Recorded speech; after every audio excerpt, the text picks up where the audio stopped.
Good afternoon and welcome to this press conference of the International Observer Mission to the second round of the presidential election in Turkey. Welcome to those of you who have made it through the rain, as well as those of you who are joining us online. Up here on the podium we have representatives of the OSCE Parliamentary Assembly, the Parliamentary Assembly of the Council of Europe, and the OSCE Organization for Democratic Institutions and Human Rights. We'll begin with brief statements from up here on the podium, and there will then be time for your questions. First of all, I give the floor to Farah Karimi, who is Special Coordinator and Leader of the Short-Term OSCE Observer Mission. Thank you very much, Katya. Baylar ve bayanlar, sizlere içtenlikle hoş geldiniz demek istiyorum. So, everybody, hi. You see what observation does. You learn the language of country. So, thank you, Katya, and thank you all for attending our press conference this afternoon. And it is also a pleasure to see some of your faces again. So let me start by thanking my colleagues, Frank Schwaber, who is leading the delegation from Parliamentary Assembly of Council of Europe, and Ambassador Peterson, Head of Mission here in Turkey. We are here to announce the main conclusions of our joint election observation mission to yesterday's second round of the presidential election here in Turkey. I would like to start by thanking all the Turkish people once again for their warm welcome in their beautiful country. It was a true pleasure to observe the general elections and to come for the second round of the presidential election, a first in the history of direct presidential elections in Turkey. Let me emphasize that the rule of law, the respect for fundamental rights and freedoms, are the very foundation of a well-functioning democracy. These interconnected pillars demand our unwavering attention, not only on election days, but also beyond. I will now share our main conclusions related to the second round of the presidential election as a continuation of the statement we delivered after the first round. The runoff presidential election held on 28 May offered voters a choice between genuine political alternatives, and voter participation remained high. However, as in the first round, biased media coverage and the lack of a level playing field gave an unjustified advantage to the incumbent. The election administration technically managed the election efficiently, but its lack of transparency and communication largely persisted. While the absence of regulation of several aspects of the second round did not provide legal certainty, positively, the Supreme Electoral Council issued multiple regulations to remedy some of these legal gaps. I wonder whether the microphone functions. It does? Can I continue? Yes, okay. In the subdued yet competitive campaign, candidates were able to campaign freely. However, harsher rhetoric, inflammatory and discriminatory language by both contestants, along with the continued intimidation and harassment of supporters of some opposition parties, undermined the process. In an environment with restrictions on freedom of expression, both private and public media did not ensure editorial independence and impartiality in their coverage of the campaign. detracting from the ability of voters to make an informed choice. Election day itself was generally calm and well administered. However, instances of deficient implementation of certain procedures, particularly during the vote count, were noted. There is much more to say, and before I pass the floor to my colleagues so they can provide their input, please allow me to sum up my overall impressions. In short, our assessment of the second round of the presidential election is similar to the one we shared with you 2 weeks ago. Concerns raised during the first round over the lack of a level playing field and the unfairness of the campaign remained unaddressed, with the incumbent president continuing to benefit from an unjustified advantage. Regretfully, the use of harsher rhetoric by both contesting sides that was discriminatory and inflammatory further polarized the political environment and Turkish society. I would like to applaud the democratic spirit demonstrated by the people during these past weeks. Voters came out in great numbers, including yesterday, and it is crucial that the winner makes genuine efforts to ensure the unity of Turkey. We stand ready to continue to support and cooperate with Turkey in its aspirations to strengthen its democracy based on the rule of law and respect for human rights. Thank you once again, and I will now give the floor back to you, Katja. Thank you very much. We now turn to Frank Schwager, who heads the delegation from Pace. Thank you very much, Nicola, and good afternoon. Before I come to the elections, I would like to use the opportunity, since I'm not here as a German, but I am a German, to remember on the arson attack in Germany 30 years ago on 5 Turkish citizens who were dead. Now, at the end, there were 17 others injured, and it was Gürsün Ince, 27 years, Hatice Genç, 18 years, Gülistan Öztürk, 12 years, Hülya Genç, 9 years, and Sayne Genç, who was a small child, just 4 years, and I really would like to commemorate those who were innocently and brutally murdered. Masum Çavi, Pasice, Katleden Deri, Aniolas. I think it was necessary on a day like this. Now I would like to come to the elections. And I would like to thank as well, like Father, our host country. And I would like to say that we had some incidents, and it was not easy for some of us not to go to polling stations in the first round, so it was better now. But I would like to say that there is still maybe some space for improvement. And I would like to underline that we are here due to normal procedures of our organization. Turkey is under monitoring, and because of this, we were here all together with around 40 people over the 2 rounds in this round with 20 people. And I would like to thank for sure OSCE and ODIHR for the very, very good cooperation. We are not able to monitor elections without you, and it's very good that knowing that we have sometimes different things to do and to look into different things in such elections, that we cooperate in this way, and we have our final statement here all together. The second round of the presidential elections has resulted in a clear winner. This we have to say. Nevertheless, the second round also took place, like the first round, in an environment that in many ways does not provide the conditions for holding democratic elections. Turkey must now implement, and I really would like to stress, the judgments of the European Court of Human Rights, and above all, release Osman Kavala and Selahattin Demirtas.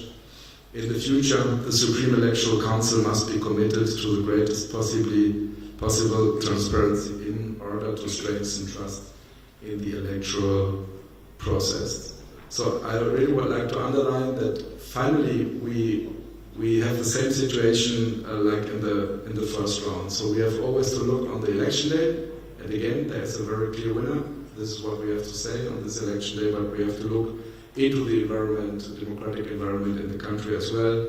And there it is like 2 weeks ago that we have to describe the media situation as very limited, that we see a lot of journalists in prison, and that we see a situation that causes self-censorship in this country. And on the ranking of Reporters Without Borders, Turkey is on one of the last places in the world ranking.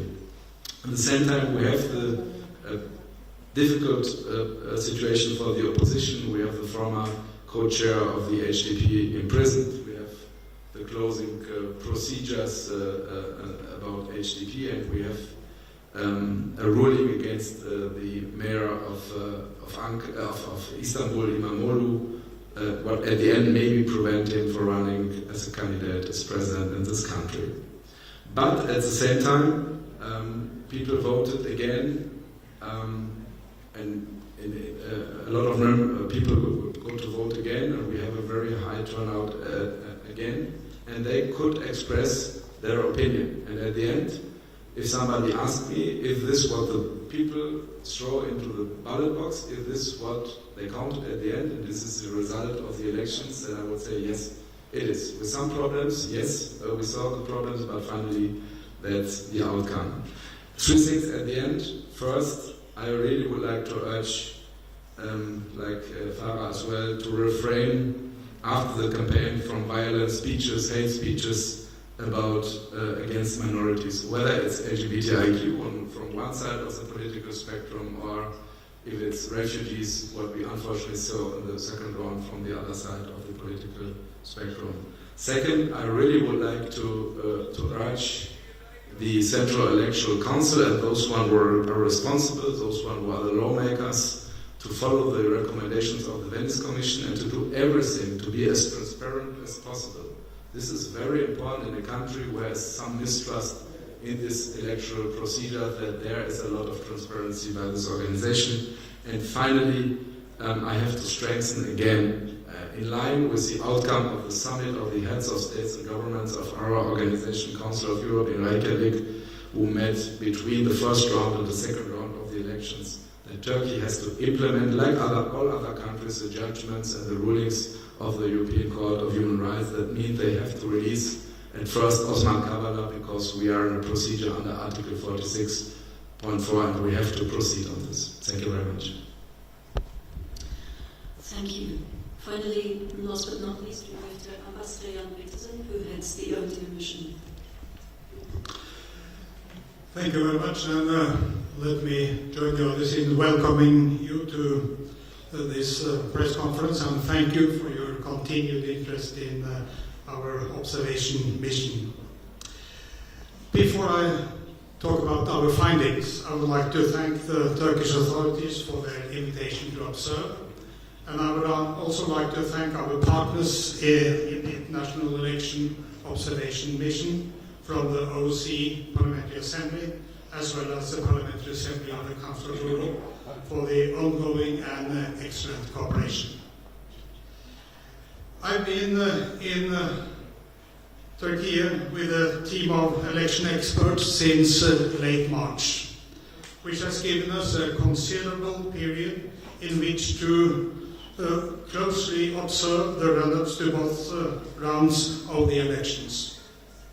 For the last 2 weeks, we have continued our conversations with state officials as well as with the civil society, and have observed the work of the election administration as well as the tone and substance of the campaign. A particularly important aspect of our observation is our ongoing media analysis, to which I will return shortly. And with nearly 160 observers spread out across the country for the second round, it has been possible for us to make a statistical assessment of the voting process of the election day. Following our observations of this second round of presidential election, I'd like to go into a few points more in detail. First of all, I'd like once again to congratulate the people of Turkey for turning out to vote in such high numbers. Citizens were able to choose between real political alternatives in yesterday's runoff, and the campaign period was mostly peaceful. The campaign ahead of the second round was more low-key than the run-up to the first round, although it picked up as election day neared and candidates were able to campaign freely.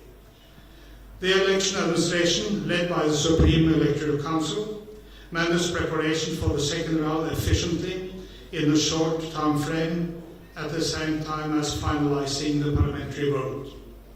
This is to be commended. However, the lack of transparency observed during the first round continued, with the national election authorities holding closed sessions and withholding the publication of most decisions, including on complaints related to the first round results. This further corroded trust in its work, which is key to citizens' confidence in the entire electoral system. Regrettably, I must also note the language used in the campaign over the last 2 weeks. It's been polarized and harsh, with accusations of collaboration with terrorist organization by both political camps. In the same period, and of great concern, supporters of some opposition parties continue to face intimidation and harassment. The prosecution of journalists and bloggers continued ahead of the second round and included cases based on the legal prohibition of insulting public officials, further limiting freedom of expression. This is most disquieting, and it cannot be emphasized enough how important this freedom is for democracy. My final point, one of the 2 final points, concern media bias, which was clear in the first round and continued to be so ahead of the second. As I mentioned earlier, media monitoring is an integral part of our observation, and we noted ahead of the second round that many broadcasters did not meet the legal obligation to provide impartial coverage of the campaign. Neither did they give equal opportunities to the 2 presidential candidates, with the public broadcaster significantly favoring the incumbent, and a similar bias noticed in numerous private media outlets. The majority of these broadcasters also often blur the distinction between facts and opinions in their news coverage, selectively presenting the coverage in favor of a particular candidate. My second point, final point, is election day, which itself was mostly peaceful, although there were isolated instances of violence that were mostly directed against opposition supporters. Observers also noted cases of group or family voting, while the secrecy of the vote was potentially compromised due to the layout of some polling stations. While the presence of party observers and civil society representatives were positive, their activities were hindered in numerous cases. Finally, a number of procedural shortcomings were observed during the count.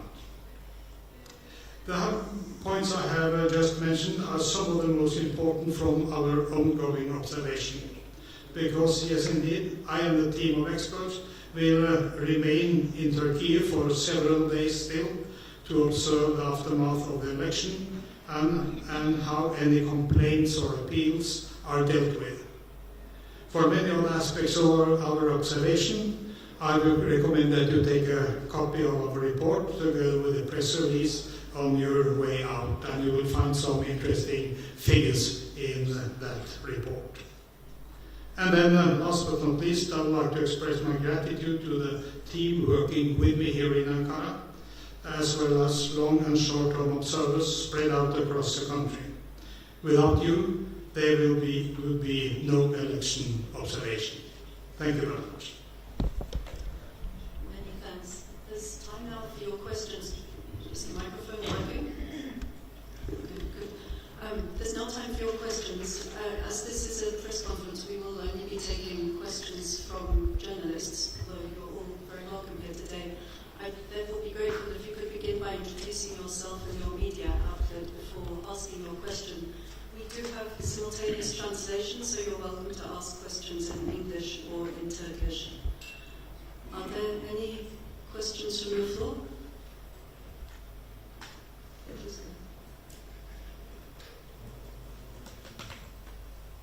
Thank you. So this is the first election I observed in Turkey was in 1989, and I was charmed by the way you would see husband and wife with their children marching to the polling stations. It was as if the election was an occasion for a family outing. And I think this is one of the aspects making for such a high turnout in Turkish elections.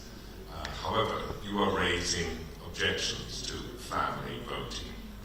Say if husband and wife and adult daughter or adult son go to the polling booth all together, what do you expect the polling officials to do? To say, hey, the three of you take a break, one by one, or something like that. What is your objection to family voting? The other thing is, I want to know something about, there were objections raised about alleged irregularities in the first round. Did you find that the Supreme Electoral Council aggressively pursued those objections? In Turkey, we often think that the Supreme Electoral Council is too laid back when it comes to complaints about irregularities. What is your impression of the way they respond to allegations of irregularities?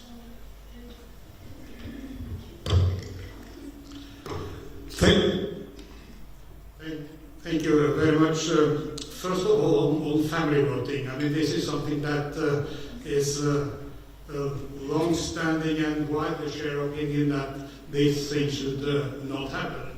And I think it's pretty easy to avoid it, actually, for the election official to gently tell the people how this should be done, and I'm absolutely sure that will go very well indeed. They are, of course, coming to the same polling stations, and I guess it will be pretty easy to do it according to the rules and still be that very nice family outing as you suggested. So I don't see any contradiction. But on the second question, it's a little bit difficult at this stage to say because the process has not yet been finalized. We have not yet had the official numbers out, in spite of being told that on the 28th of May we would have the final results of the parliamentary elections. And we, as we state quite clearly in our report, that we have concerns about the transparency. We are simply not given the decision and the openness which we need. So we are still waiting, and as I said, we are going to stay in the country for another week. So I guess we will have a better answer to the question when we see their decisions. I would like to add also to the last point. We indeed criticize also the lack of transparency of election administration strongly in our first statement. We had luckily the opportunity of meeting the chairman of SEC and also two other committee members on last Friday. And this is a very good beginning of a conversation, I think, that I hope we will be able to continue that and to see how really the transparency of election administration could be higher. I think this is the lessons learned, at least from this election, that there is a little bit difference between the first part first round and second round. We saw in second round some improvement, and we hope that that will be actually continued. Just to prevent a misunderstanding about family voting, that doesn't mean that you make a nice trip or whatever with your family to the polling stations. In Germany, I always take my children, and they can even go and look what I'm doing. That they should understand how the democratic procedures work. No, what we mean with family voting is there's one part of the family, mostly a man, who try to, let's say, lead all the others and to show them where they have to make, not the cross, the stamp. That's the situation, no? That you have a situation where obviously it looks like one is the chef of the family and he shows all the others what to do. And this is what happened and what we witness in some cases and what we want to prevent for the future. Mr. Schwab, are you saying you're objecting to more than one family member going into the polling booths at the same time? That I quite understand. Yes. But it sounded from Mr. Peterson that he didn't like husband, wife and our child going to the polling station at the same time. Then I can clear this up, because I just mentioned the family voting. I think I mentioned it once, and I think we all know what it means. That is simply that they do it one by one. So I didn't make any other reference to this. So I may have been unclear, but I'm not quite sure how I was unclear. But anyway, now I think we are in agreement, all of us. Thank you very much. Are there any other questions of the lady in yellow? İzninizle Türkçe sormak istiyorum.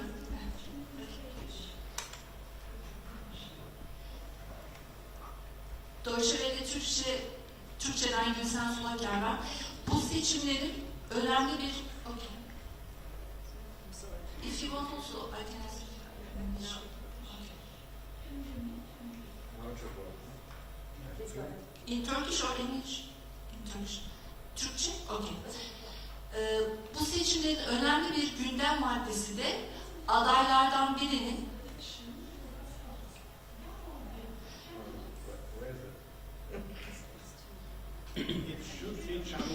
Okay, I can ask in English. Okay, don't worry.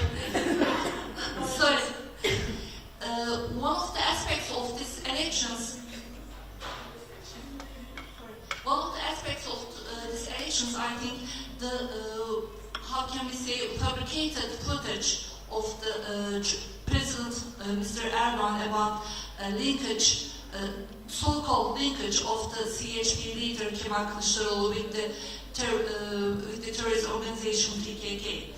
I think you saw these footage, these videos, and President Erdogan actually accepted that these footage are the montage. These are the not the real ones, but the fake ones. So how do you observe these developments about and these discussions? And did you add this topic in your report in the coming weeks?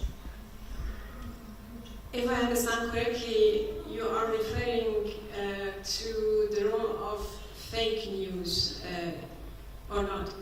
Fake news and fake videos of Mr. Exactly, Erdogan. fake videos and really trying Yes, to... fake videos of Mr. Erdogan, yes.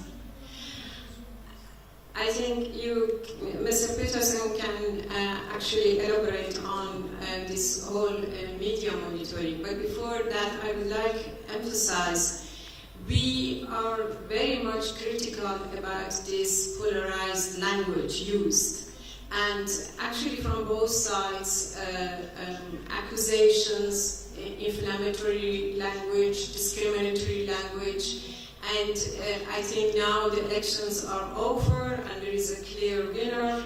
This is something that really needs a lot of care and also healing, if you want, in the society, because it deepened a lot the division in the society, and I think this is something that really needs attention, and we hope to see it in the coming weeks and months, that atmosphere and that landscape actually changes. Thank you very much. I think I know what you're talking about. That was a very specific incident. Our report will be based on factual observations, but that does not mean that we have to that it is possible to give all the facts in the report. The important thing is that we have a factual background for what we are doing. When it comes to what we are observing and recommending, what we say in the report is that the allegations of connections and to terrorist organizations is something that we heard from both sides. We are not going into concrete arguments, the concrete incidents here, but the issue using the terrorist allegation is one which we are dealing with. If we had the obligation to go into or mention all the concrete incidents, it would be a pretty long report, and it is not necessary to get through our main conclusions. So sometimes we have concrete examples, but that is just to underpin our general observations. So you shouldn't put too much into whether it is or whether it is not mentioned in our footnotes. As an organization, we really strongly condemn all kinds of terrorism. We really have to ask each and everyone to be careful to accuse others to be connected to terrorism. About the specific video you spoke about, I think one problem is not just that the video was produced.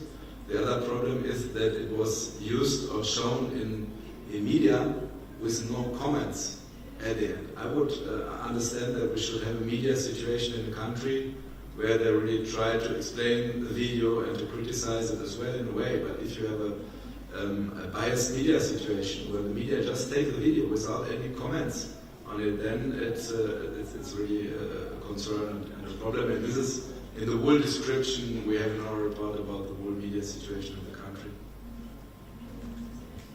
Thank you very much. Are there any more questions from the floor? I don't see any. Check to see if there are any that have come in online.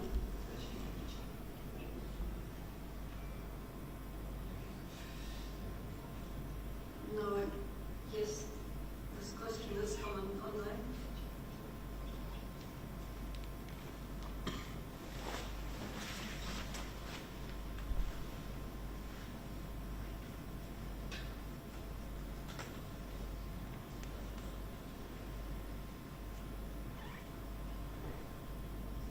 Question has come in. Do you have enough evidence after 2 rounds with the same shortcomings to conclude whether the elections were both free and fair?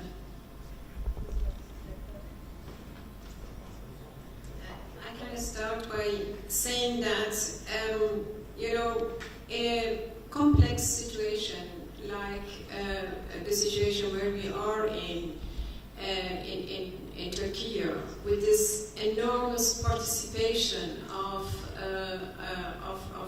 the people of Turkey, and with our really understanding that the people had the choice between genuine political alternatives, it is very, maybe very short-sighted to end up by just saying it was fair, or it was not fair, or it was free, or it was not free. I think we have to take into account the complexity, the different actually observations that we did from the beginning till end. I think we have been very clear about that there was unfair, unjustified actually advantages for the incumbent president and for the ruling parties, because especially also of media bias, because of this media coverage, because of the lack of access to media by the opposition because of that. Some political, actually, people were facing legal problems, persecution, and so on.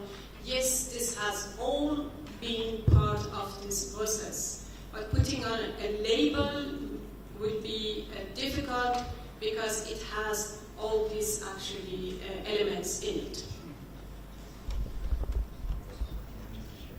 If I may just add, echoing what was just said, elections are such a complex process. And if you see our report, you will see that some of it we have a positive evaluation, some a rather negative evaluation, depending on which part of the process we focus on. And that is why we always avoid giving sweeping one-liners, because that is simply not doing justice to the complex process that we have seen. So I absolutely agree with what you said. But since my team is responsible for the observations, I must say that for those conclusions which we put into our report, I would say, yes, I think we have enough background for giving these assessments, not enough evidence. Sometimes we would like to have more evidence, then we are careful in our judgment, but where we have clear recommendations and clear opinions, yes, I think we have enough. I'd say the question how to describe an election with one or two words is difficult. And but for sure, if I would ask my children if there are two teams playing football and one team have shoes and the others not, would they say it's fair or not?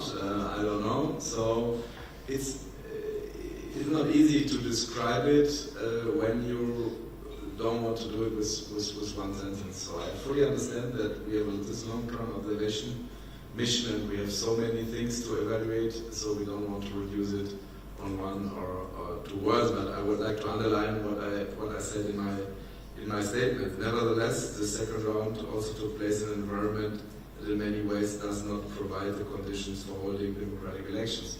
So I think it's critical enough to describe it, but again, there is much more than to describe it just with one sentence. I fully understand this. Thank you very much. We're just waiting for the translation of a question coming in from public TV, as I understand. Bear with me briefly.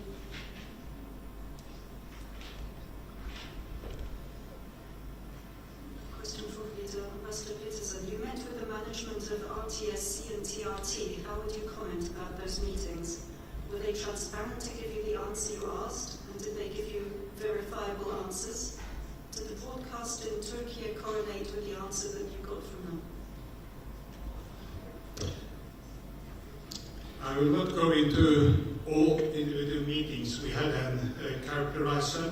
I think the important thing is will be the conclusions we have in our report, and you will see from our report that we have critical comments on the media situation. Actually, that is one of the, I would say, one of the key findings in our report.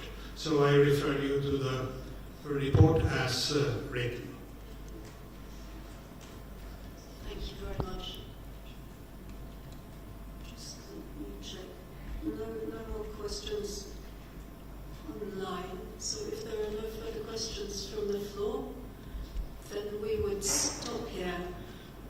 As well as the statement my colleagues were mentioning and the press release, which are outside on the table for you in both English and Turkish, I'd like to mention the fact that approximately 2 to 3 months from now, we will be publishing a final report summarizing all of our observation, which will also contain recommendations to the authorities for how to improve the situation for next time. So you may want to keep an eye out for that, for the answers to your questions in the longer term. Thank you very much again if you're interested.